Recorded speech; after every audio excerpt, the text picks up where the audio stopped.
y a tus pequeños contra la peña. Amado Dios y Padre bueno, te damos gracias por el privilegio precioso de poder acercarnos a ti con toda confianza. Gracias por el privilegio de ser hijos tuyos. Gracias por el privilegio de poder orar a ti en todo tiempo. Gracias por la bendición de poder alabarte y bendecirte. Y muchísimas gracias por el consejo de tu palabra. Te suplicamos, como siempre, que corras el velo de la Escritura. Abre, Señor, nuestros oídos para comprender, para escuchar como los discípulos.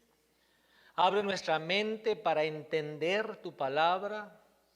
Abre nuestros ojos para ver las maravillas que hay en tu ley. Y abre, Señor, nuestro corazón para recibir tu palabra. Y que esa palabra pueda llevar fruto al 30, al 60 y al 100 por uno. Para la gloria de tu nombre. En el nombre de Jesús. Amén. Bien, puede por favor tomar su lugar, la imagen que está ahí, en esta parte de aquí arriba, en la esquina de la foto superior izquierda, hay un sauce y un arpa que está colgada, que es lo que dice el Salmo. El edificio obviamente representa Babilonia y los que están ahí son judíos desterrados. Me gusta tener notas porque me ayuda. Recordatorio, le he dicho desde que empezamos a estudiar los Salmos que lo que nosotros conocemos como el libro de los Salmos era el himnario que Israel usaba durante sus cultos corporativos. Cultos corporativos es cuando el pueblo del Señor se reúne para alabar a Dios, que para nosotros no solamente es un privilegio, sino que es un mandamiento, porque la Escritura dice no dejando de congregarse. Amén. Entonces los salmos se usaban tanto para alabar a Dios como para enseñar al pueblo su palabra. Y cuando estudiamos el Salmo 119, yo hice énfasis en que cuando yo me refiero a la palabra de Dios solo con mayúsculas, estoy hablando del todo de la palabra de Dios. O sea que a través del canto se enseñaban los preceptos, se enseñaban los mandamientos, se enseñaban los estatutos, se enseñaba aún la historia espiritual y el trato de Dios con su pueblo. O sea que le he dicho en varias ocasiones que ellos no tenían la dicha que usted y yo tenemos. Nosotros hemos vivido estamos viviendo en un tiempo muy especial, porque tenemos un canon. Había más escritura que se consideraba sagrada. Sin embargo, a los que Dios comisionó para que formaran el canon, lo que hoy conocemos como la Biblia, por inspiración y por dirección del Espíritu Santo, escogieron los libros que ahora nosotros tenemos. Entonces, usted y yo tenemos la dicha de tener más palabra que la que tuvieron estas personas en el tiempo en que se escribieron los salmos. Pero recuérdese que al que más se le da, también más se le demanda. Alguien dijo que no vamos a ser juzgados por lo que sabemos de la palabra de Dios, sino por lo que está escrito en la palabra de Dios. Entonces, para nosotros los salmos contienen una enseñanza espiritual. Y claro, la enseñanza espiritual es para poder uno aplicarla en su caminar de fe, en su caminar con Cristo. Es lo que dice Santiago. Desechando, dice, toda malicia, recibamos con gozo la palabra de Dios implantada, que es poderosa para salvar nuestras almas, pero, dice Santiago, sed hacedores de la palabra y no solamente oidores. ¿Y sabe cuál es lo peligroso del que es solo oidor? Que dice que se engaña a sí mismo. Ha de ser duro querer uno mojar el agua. Ha de ser duro querer uno dormir al sueño. Pero hay gente que intenta. El autor o autores del Salmo 137 obviamente no se sabe quién es, pero a través de la lectura y el estudio de este salmo, yo llegué a la conclusión de que esta parece ser la oración de una persona. Pero también es posible que sea la oración de un grupo de levitas, porque los levitas eran los músicos, los levitas eran los cantores, eran los encargados de celebrar el culto a Dios. Y el autor o autores del Salmo dice que a ellos se les pedía que cantaran, dice que ellos colgaron sus arpas. Entonces es posible que este salmo lo haya escrito un levita o un grupo de levitas, pero escuche esto, que tuvieron la dicha de regresar del cautiverio. Y acuérdense que estamos diciendo que estamos tomando una lección espiritual.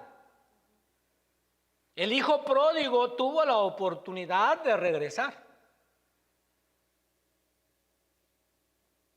Nosotros hacemos planes como que fuéramos eternos en esta tierra. Nosotros no decimos, como dice la Escritura, que tenemos que decir, porque la Escritura no nos prohíbe el hacer planes, pero la Escritura dice, vamos ustedes que dicen, iremos a tal o cual ciudad y estaremos allá 2 años y haremos tráfico, haremos negocio. Más bien deberían de decir, primero Dios, si Dios quiere, haremos esto o lo otro. Entonces, este grupo de personas o una persona que escribió el Salmo tuvo la dicha de que le dieron tiempo de regresar, porque fueron 70 años de cautividad. Y mucha gente tampoco quiso regresar porque Babilonia era un buen país. Los reyes de Babilonia, contrario a los reyes sirios, los reyes asirios y los reyes de Egipto y los vecinos de Israel, que era gente mala, los reyes de Babilonia eran gente más benévola, eran gente que otorgaban mayor libertad a las personas a quienes ellos se habían llevado como cautivos. Y por eso es que vemos a un Nehemías como copero del rey, por eso es que vemos a un Daniel como primer ministro, por eso es que vemos a un Mardoqueo cerca del palacio y vemos a una Esther que llega a ser reina, y vemos a un Esdras que era también un oficial en el reino de Babilonia. Entonces, por ejemplo, si usted me pregunta a mí, yo tuve la bendición de haber aterrizado cuando me mandaron a este globo en Guatemala. Pero pregúnteme si quiero regresar para vivir allá. Y usted ya conoce la respuesta, ¿verdad? Entonces eso sucedió con muchos de los judíos, que algunos optaron por ya no regresar. Dijeron, ¿para qué vamos a ir a una ciudad que está destruida, a una ciudad que está en ruinas, a una ciudad donde, según el libro de Jeremías, estaba en gran afrenta, sus muros estaban caídos y sus puertas estaban quemadas? Entonces, la enseñanza primera en el autor es de que este autor o autores fueron del remanente que tuvo la dicha de regresar. ¿Cuánta gente se ha apartado del Señor y piensa que va a regresar? Que Dios les ayude. El Salmo 137 ha sido catalogado como un salmo imprecatorio. Ahorita le explico lo que es. Sin embargo, comienza con un lamento. Versículos 1 al 4 es el lamento. Por ende, es tanto un lamento como un salmo imprecatorio. Los estudiosos de la Escritura lo catalogan exclusivamente como un salmo imprecatorio. Pero cuando usted analiza un poquito más, se da cuenta de que hay lamento. Lamento es una añoranza, es una tristeza. Entonces, ¿qué es una oración imprecatoria? Más que pedir venganza, el salmista pide la justicia del Señor.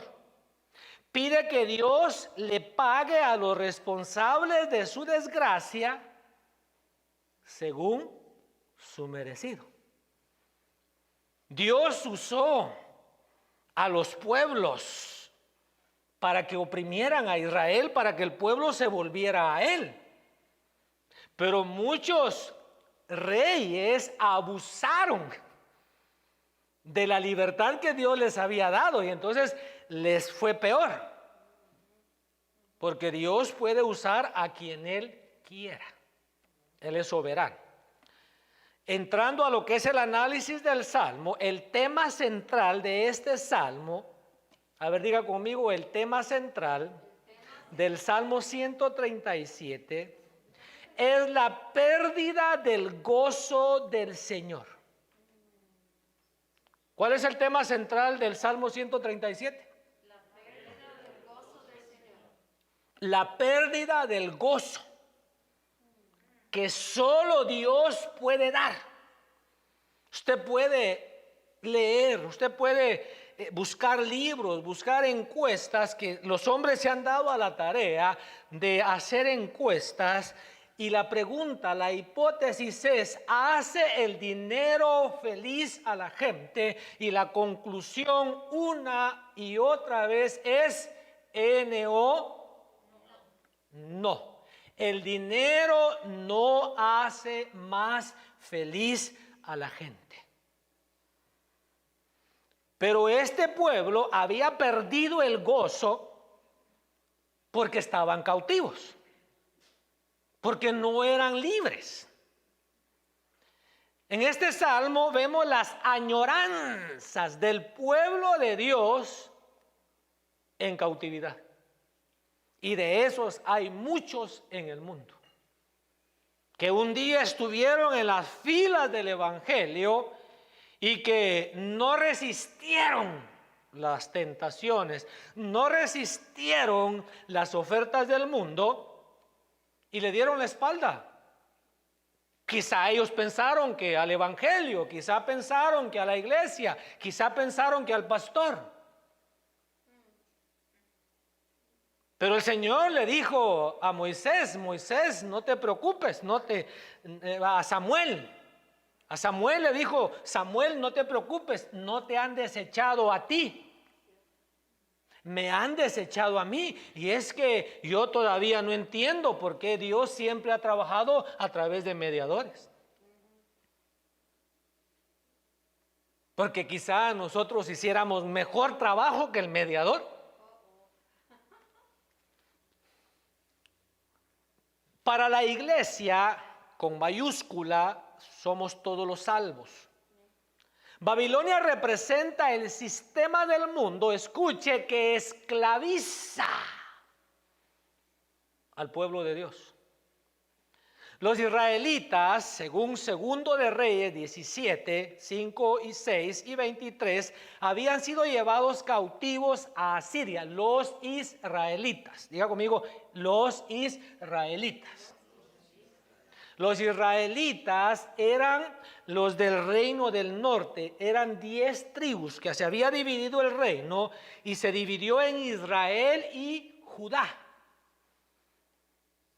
Los levitas habían quedado divididos, pero cuando David empezó a instaurar el culto al Señor, ellos emigraron para Judá y fueron parte del tabernáculo de David. Entonces ya Israel había sido llevado cautivo a Asiria. Y hasta el día de hoy, esos israelitas se conocen como las 10 tribus perdidas de Israel. Se desaparecieron en la historia de la humanidad. Quizá fueron a parar a Europa, quizá algunos piensan que son rusos y resulta que son israelitas. Quizá algunos piensan que son argentinos y resulta que son israelitas. Quizá algunos piensan que son estadounidenses, canadienses o hasta mexicanos o salvadoreños.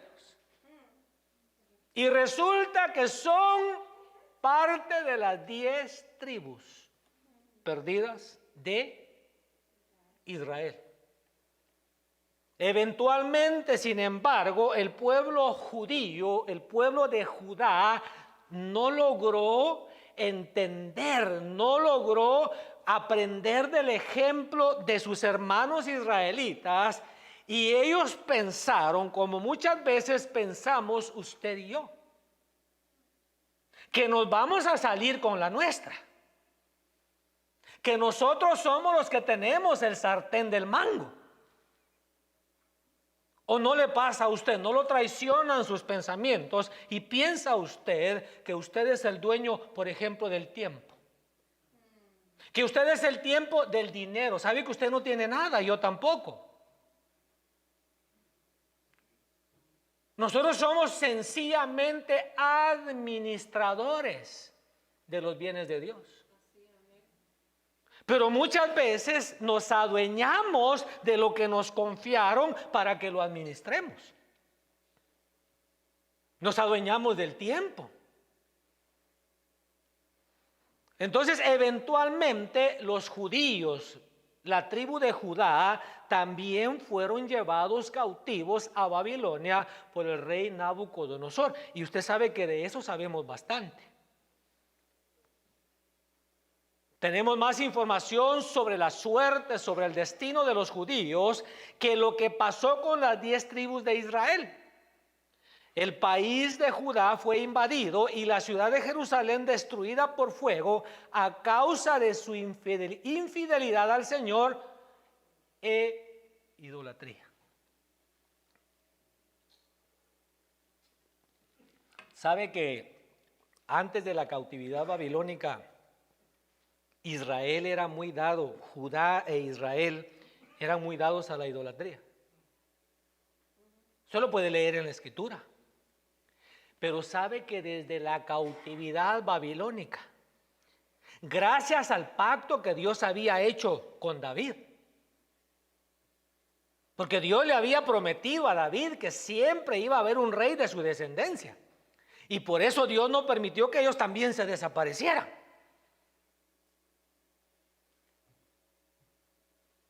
Entonces, después de la cautividad, después del exilio babilónico, Israel ha tenido un solo Dios.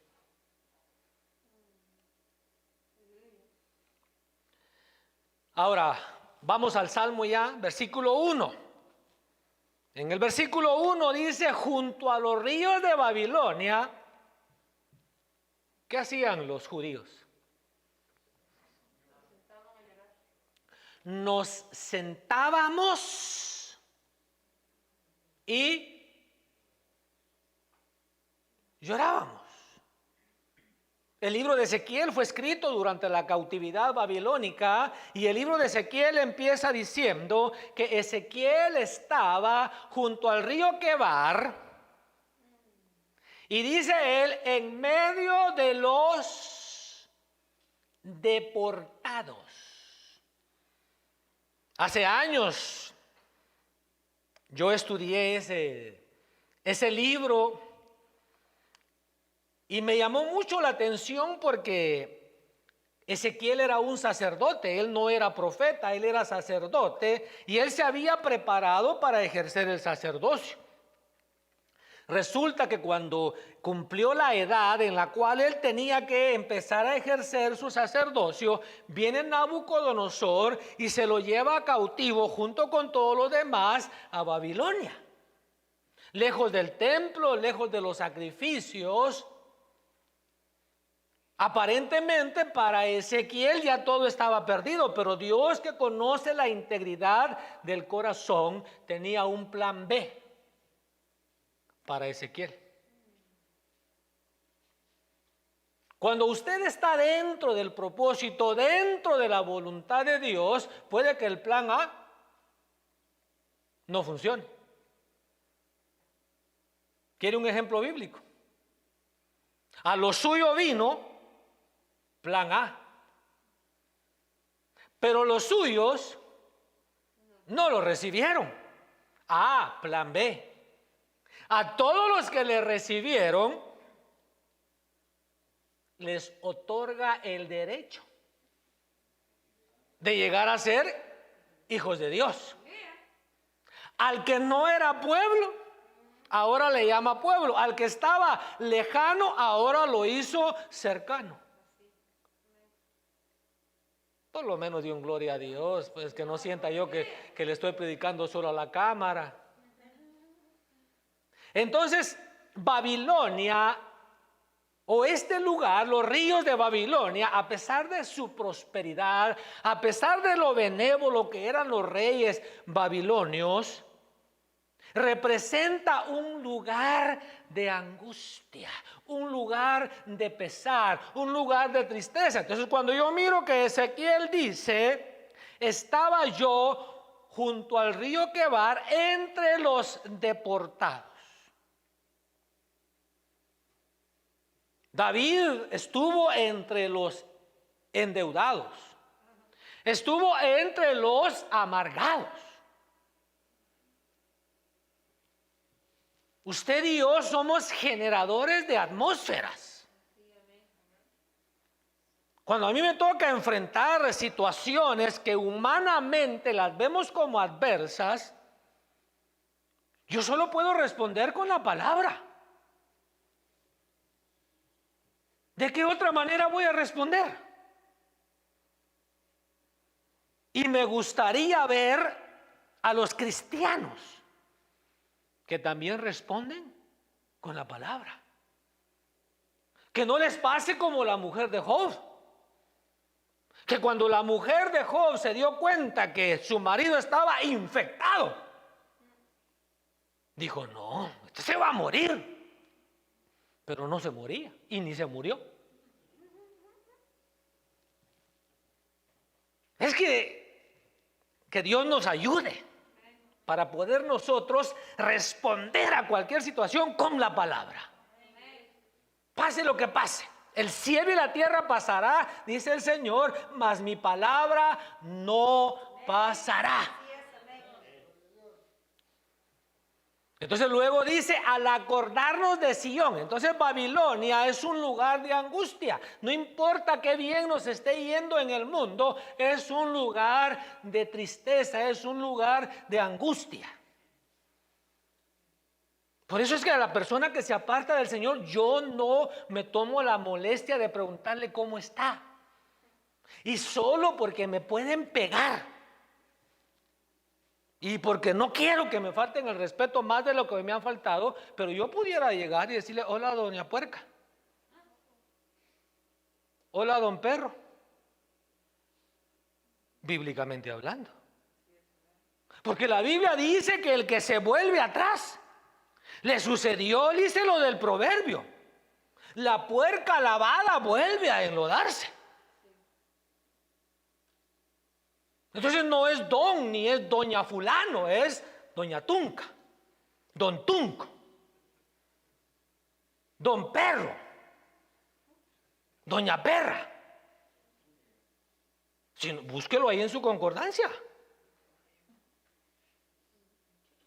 ¿A dónde fue a parar el pródigo cuando se apartó de la casa del Señor? Entre los tuncos, entre los puercos, entre los cerdos, entre los marranos. Así que, mire, hoy dije yo, qué calidad sería que lo entierren a uno así. ¿Usted fue al entierro? ¿Usted, caballero? Qué tristeza. Esa sí es tristeza, no haber ido. Pero mire, hubiese querido que hubiera habido alguien tomando video. Dije yo, es que se murió un príncipe. Y por eso hoy la familia aquí debería estar celebrando.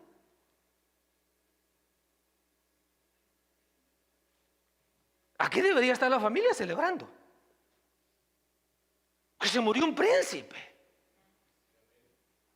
Y qué bonito se miraba. Le decía a mi esposa que estaba cerrado desde el parque hasta la Ash, aquí de regreso hasta el banco. Bomberos, sheriff, policía. Dije yo, lástima que si yo me muero y pido todo eso no lo voy a ver.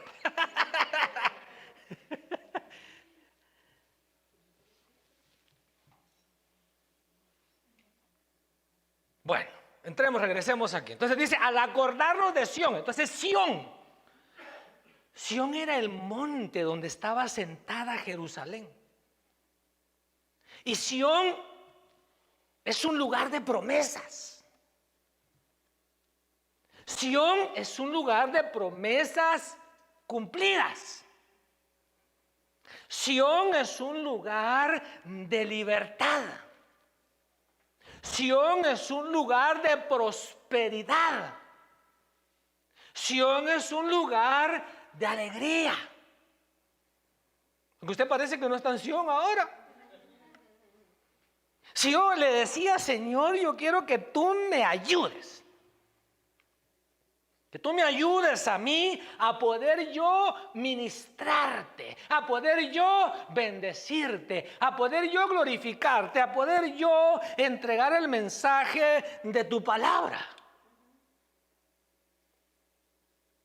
Pero si está en Babilonia, no va a poder. Pero avancemos. Tiene su Biblia ahí en el Salmo, ¿verdad? Porque me tiene que ayudar. Dice el versículo 2, sobre los sauces colgamos nuestras arpas.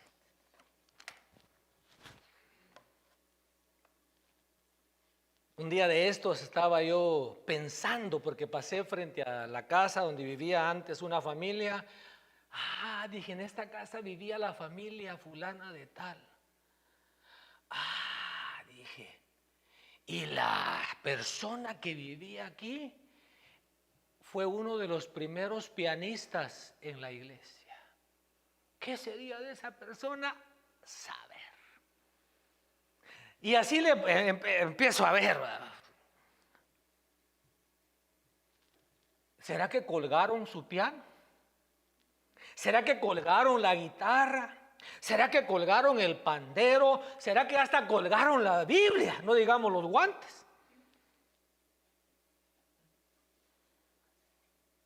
Que dice que colgaron sus arpas.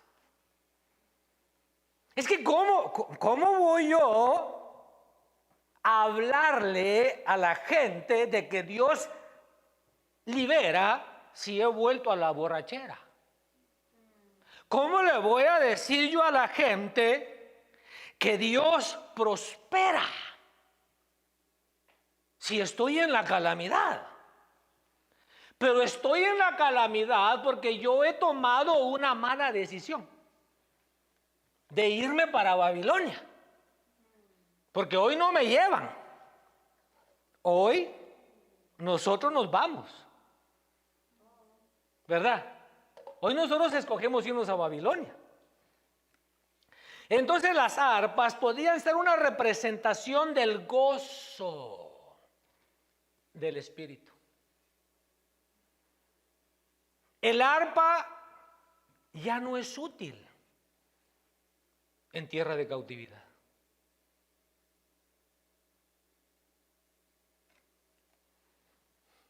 Versículo 3 dice que los que los habían llevado cautivos les pedían cánticos de Sión.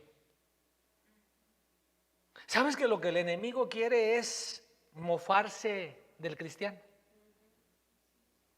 Siempre le he comentado, bueno, tal vez la iglesia, las dos iglesias anteriores que he pastoreado, a ver qué queda después de esta pandemia. Pero Dios va siempre a traer gente. De eso usted no se preocupe. Pero el enemigo lo que quiere es burlarse. El enemigo lo que quiere es llevarnos de regreso al mundo. Entonces, dice aquí, de algún modo el mundo sabe que el pueblo de Dios es un pueblo alegre o debería ser un pueblo alegre. Decía la tía Gila, que era testigo de Jehová, le gustaba ir a los cultos.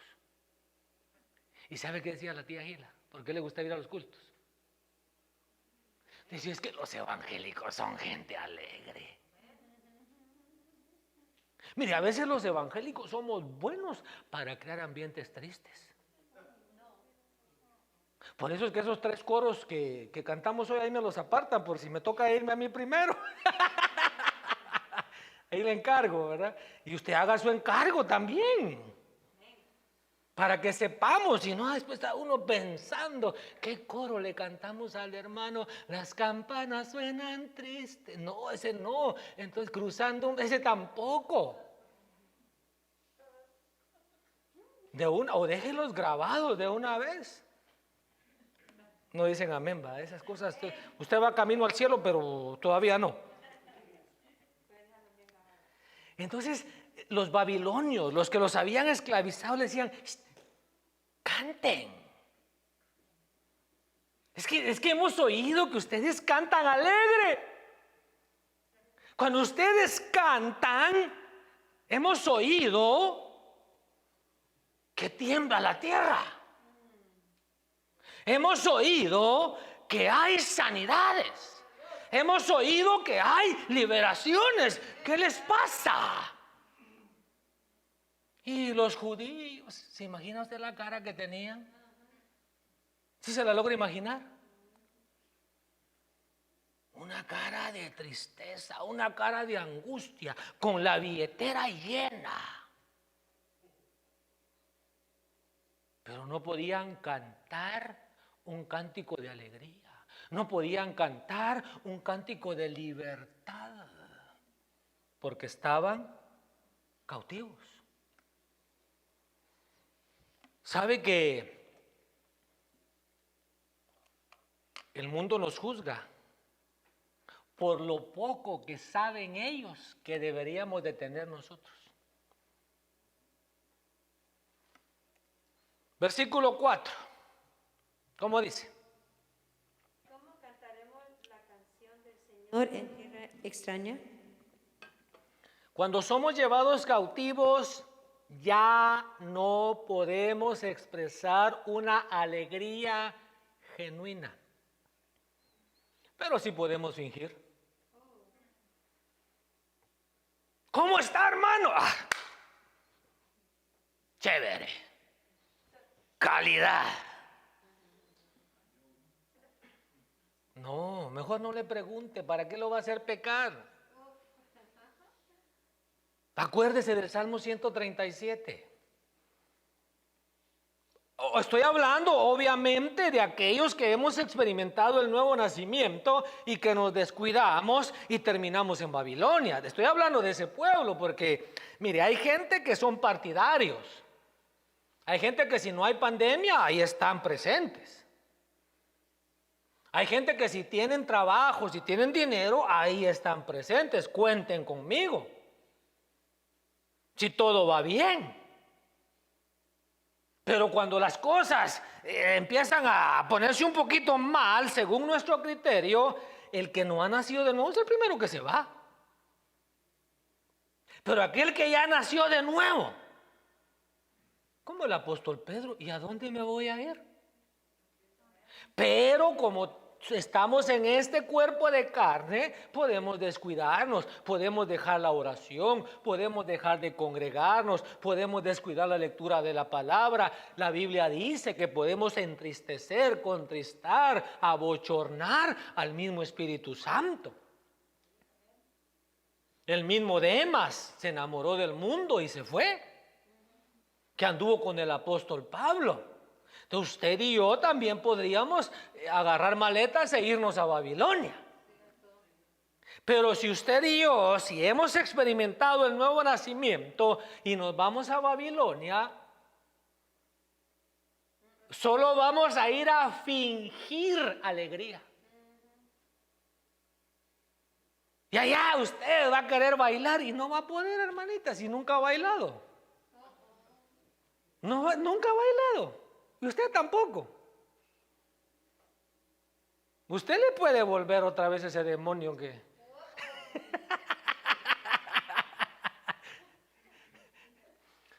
Pero se imagina qué haría usted en Babilonia.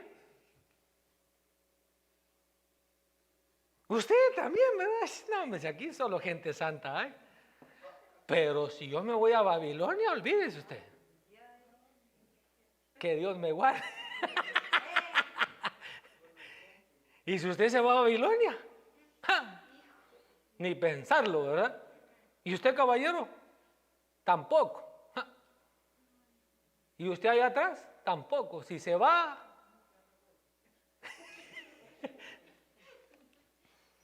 Te estoy hablando pues de que el pueblo que ha experimentado el nuevo nacimiento y se ha descuidado y se va a Babilonia, obviamente ya va a estar solo fingiendo. Ahora, ¿cuáles serían algunas de las cosas que nos roban la libertad o nos roban el gozo? A ver, ayúdeme a predicar.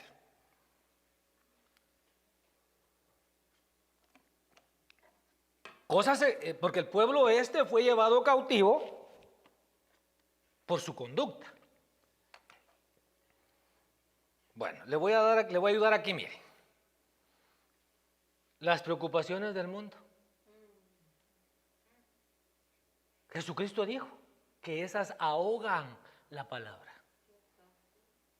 Las circunstancias. La gente. ¿Aló? La gente podría hacer que perdamos el gozo. Las cosas materiales. El amor al dinero, dice la palabra, que codiciándolo algunos se apartaron de la fe y fueron traspasados de muchos dolores. No el dinero, el amor al dinero. Iba yo conduciendo mi auto y decía, Señor, ¿cuáles son las cosas que pueden robarnos el gozo, que pueden aprisionarnos? Y empezó a fluir una lista. Y entre esa lista están las deudas también. ¿Sabe que a veces nosotros juzgamos, criticamos a la persona que tal vez tiene el vicio de fumar? Quizá juzgamos, criticamos a aquel que se levanta un su par de años, 3 años, y al tercer año vuelve a ser el copero del rey. Pero jamás he oído yo que critiquemos al que está esclavizado por la deuda. Eso lo miramos como normal.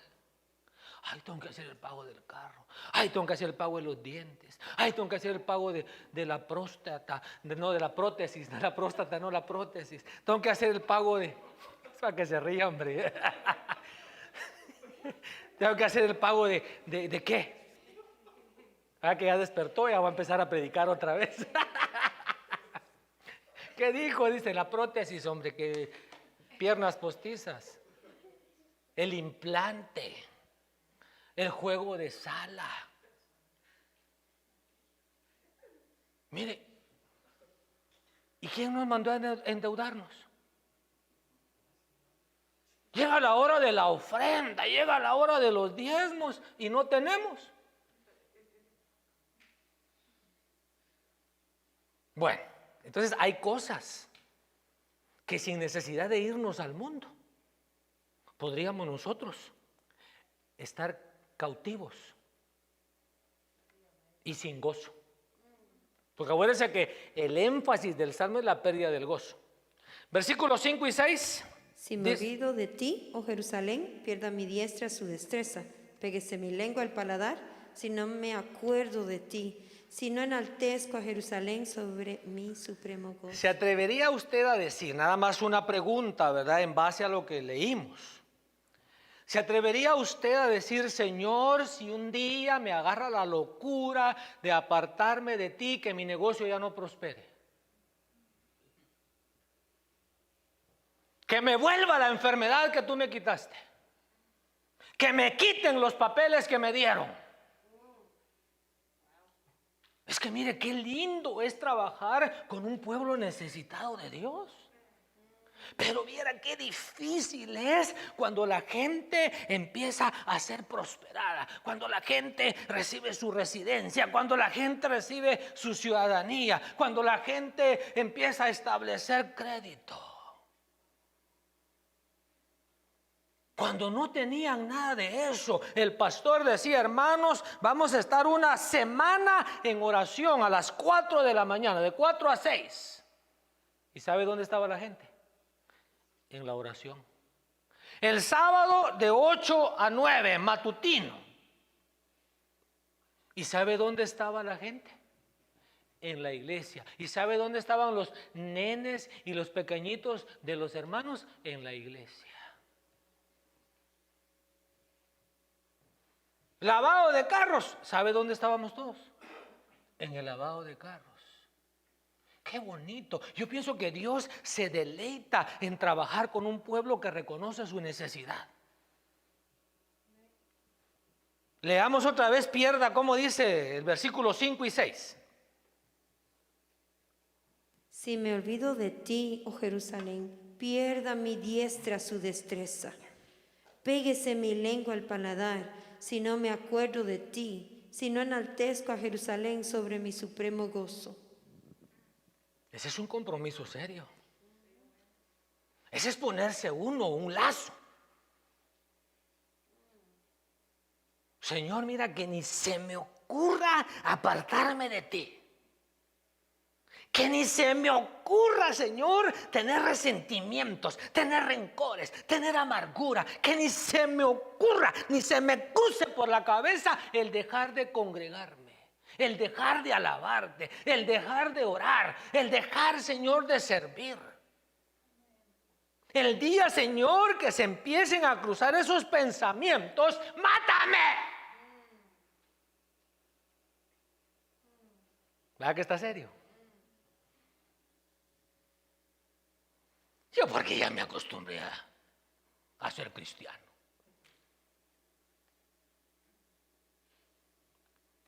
Le digo a mi esposa, bendigamos a Dios. Porque I have no choice. I have no choice. Pero ¿sabe que la mayoría de evangélicos sí tienen choice? Jesucristo no tenía choice. Jesucristo un día lo encontraron sus padres en el templo. Y él le dice, pero ¿por qué me buscan en el mall? ¿Por qué me buscan en el cine? ¿Por qué me buscan en el parque? ¿Por qué me buscan con los primos? ¿Por qué me buscan con los tíos? ¿Por qué me buscan en las fiestas? ¿No saben ustedes que yo ya hice un compromiso?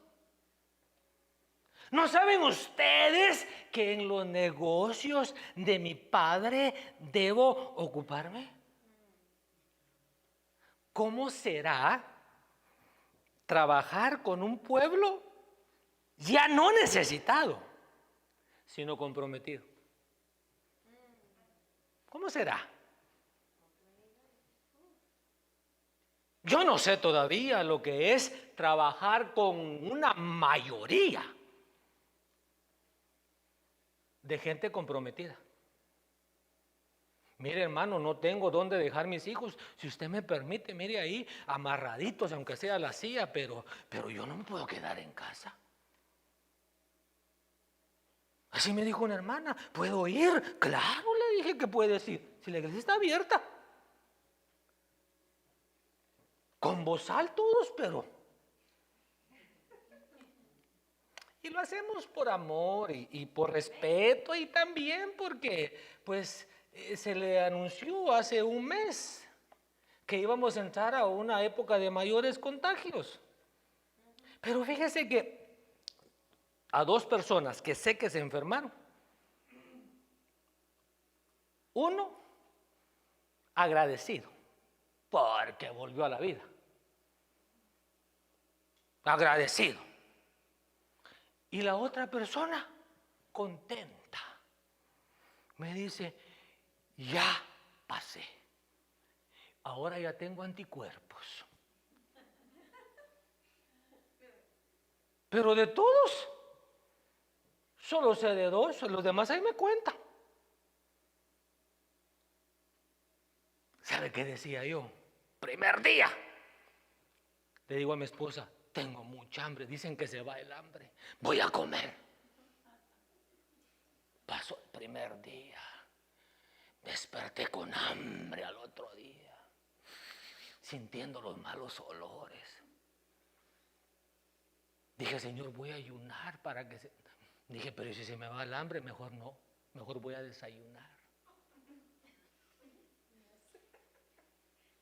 3 días, 4 días,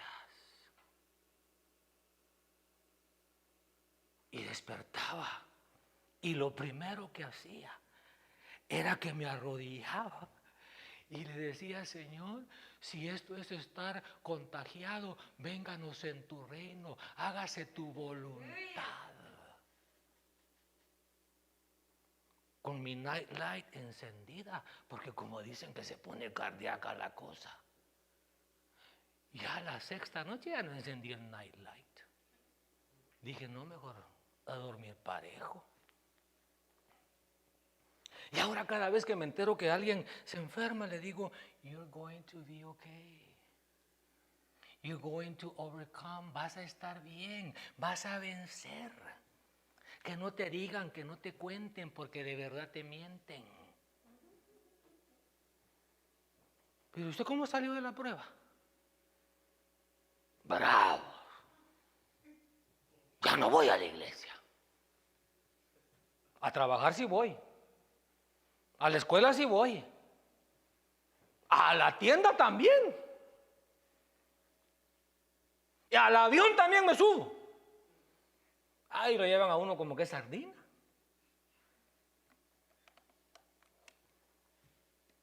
¿Pero te atreverías a hacer un compromiso?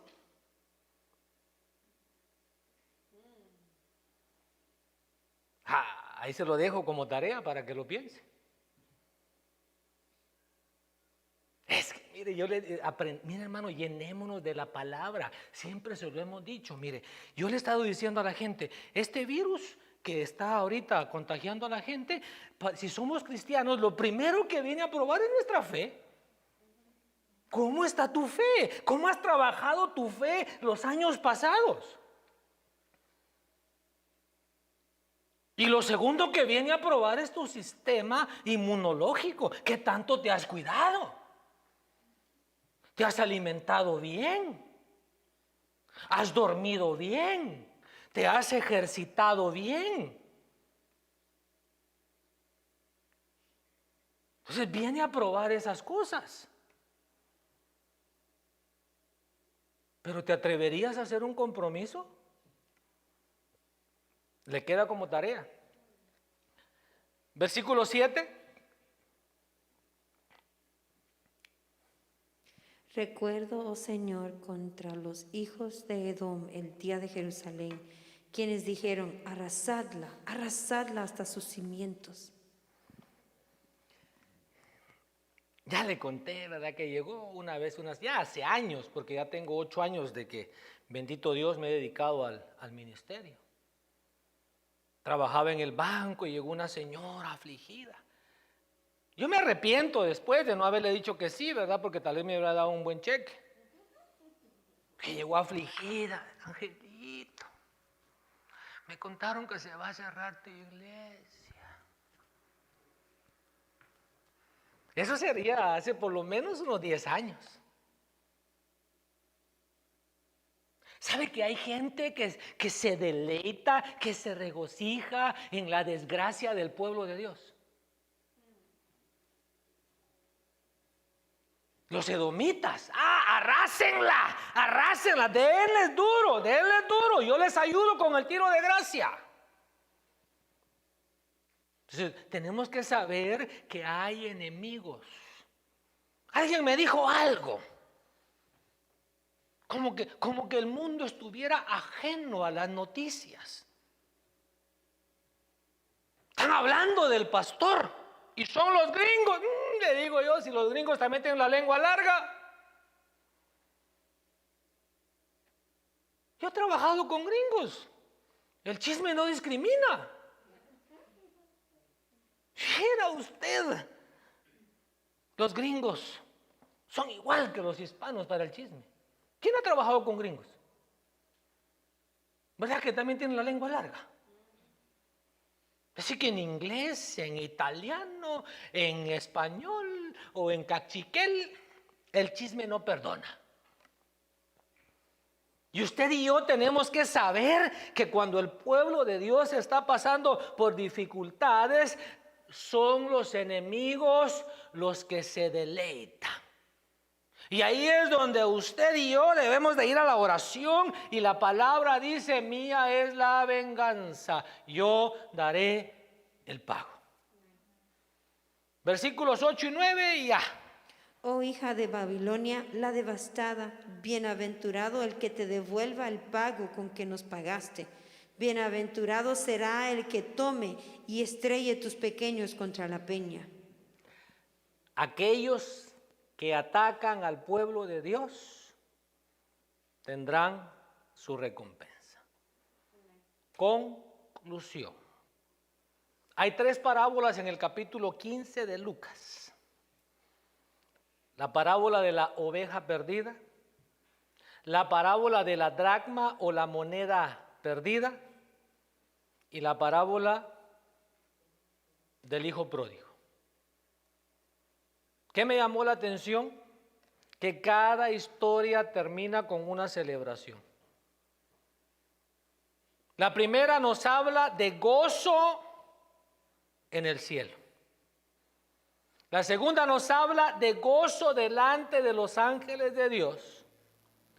Y la parábola del hijo pródigo nos habla de fiesta y regocijo. Y eso es precisamente lo que el enemigo te quiere robar. Aleluya.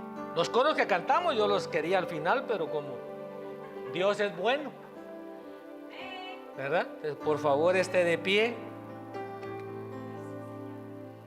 Y aún la profecía, dice la escritura, que desechemos lo malo y retengamos lo bueno.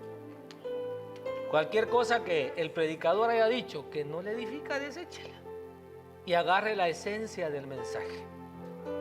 Amado Dios y Padre bueno, gracias porque podemos bendecirte, podemos glorificarte con libertad.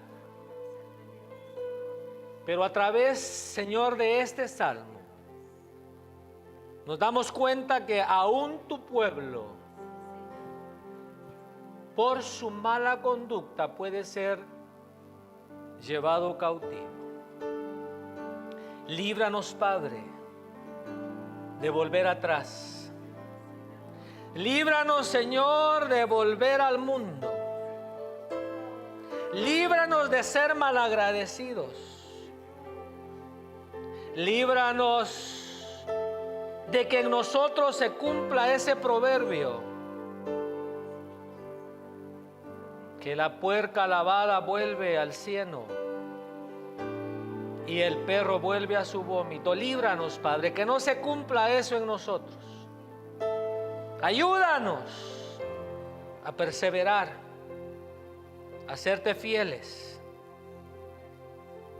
No permitas, Padre, que las circunstancias, no permitas, Señor, que las personas, no permitas que las cosas materiales, no permitas que el amor al dinero, no permitas, Padre, que la enfermedad, no permitas que absolutamente nada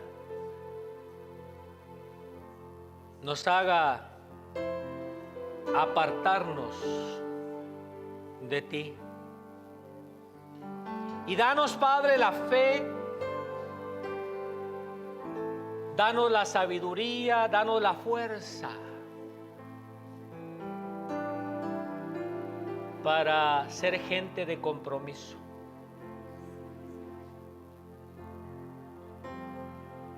Que tú te deleites trabajando no con un pueblo necesitado que te busca porque tiene necesidad, sino que tú, Señor, te deleites ministrando a un pueblo que ha tomado la determinación, que ha tomado la decisión, que ha tomado la resolución, que es mejor morir, que es mejor perderlo todo, que apartarse de ti. En el nombre de Cristo Jesús, danos, Señor, la capacidad y la fuerza para poder retener el rema de tu palabra y desechar aquella cosa que no nos edifique, y que en lo que a nosotros respecte nos esforcemos por jamás perder el gozo de nuestra salvación, el gozo que solo tu Espíritu Santo puede darnos. En el nombre de Cristo Jesús. Aleluya. Aleluya.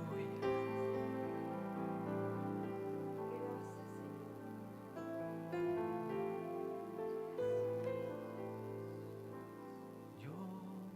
quiero más de ti.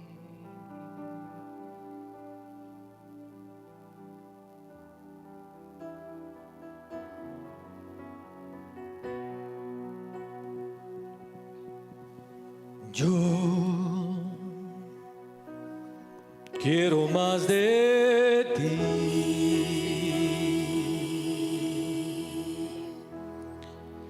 y habitar en tu presencia. Menguar para que crezcas tú. Y cada día seré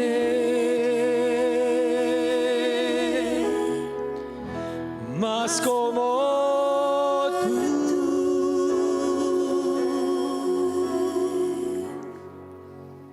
Yo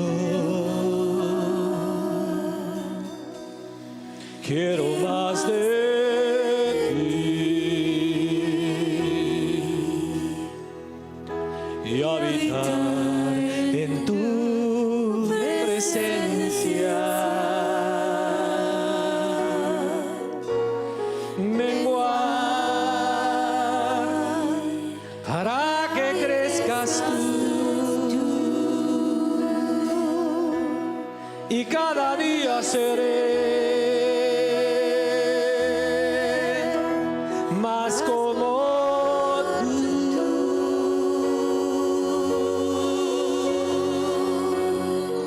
Quebranta mi corazón, quebranta mi vida, te entrego mi voluntad a ti. Todo lo que soy, Señor, todo cuanto tengo es tuyo. Yo quiero menguar para que crezcas tú. Quebranta mi corazón, quebranta mi vida, te entrego mi voluntad a ti. Todo lo que soy, Señor, todo cuanto tengo es tuyo. Yo quiero menguar para que crezcas tú. Yo quiero menguar. Yo quiero menguar para que crezcas tú.